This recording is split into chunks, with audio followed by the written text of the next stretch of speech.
dia tidak bangun apa-apa. Dia kasih apa untuk Papua? Dia kasih apa untuk Manado, NTT, Maluku? Yang ditinggalkan mangkrak. Gedung olahraga mangkrak di mana-mana. Itu yang ditinggalkan oleh SBY. Maaf, saya subjektif. Saya siap dengan segala risikonya.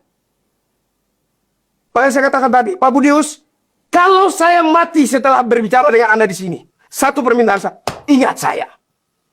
Hanya itu permintaan saya. Kenapa? Ini dititipkan kepada Jenderal Prabowo Subianto untuk dilanjutkan. Kemudian, kalau kita bicara tentang pertumbuhan ekonomi, kalau kita bicara tentang utang negara, kalau kita bicara tentang defisit anggaran, harus kita bandingkan dengan apa? Potensi yang dimiliki oleh bangsa Indonesia saat ini. Jokowi sudah tinggalkan potensi besar. Tinggal bagaimana orang yang melanjutkan ini, pemimpin yang melanjutkan ini, bisa mengelolanya dengan sabar, dengan hati, dengan jujur. Ada PT Freeport Indonesia sudah ditinggalkan.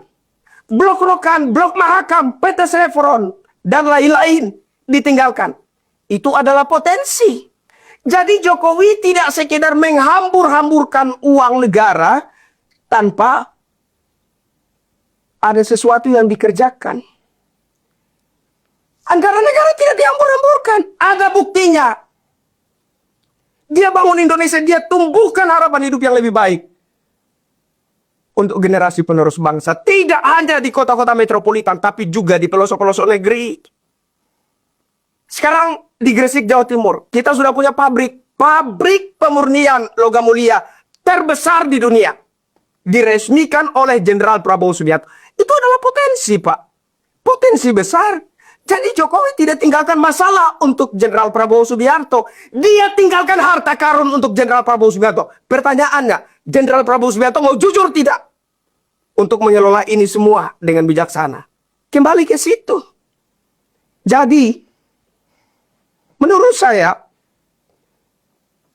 Presiden Jenderal Prabowo Subianto adalah seorang presiden yang telah dipersiapkan dengan sebegitu sempurnanya oleh pendahulunya. Belum pernah ada seorang presiden yang dipersiapkan dengan begitu sempurna oleh pendahulunya seperti Jenderal Prabowo Subianto.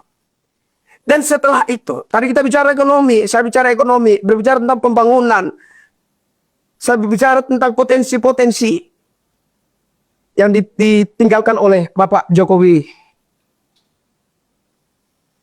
Dia tinggalkan RUU perampasan aset koruptor. Bapak Prabowo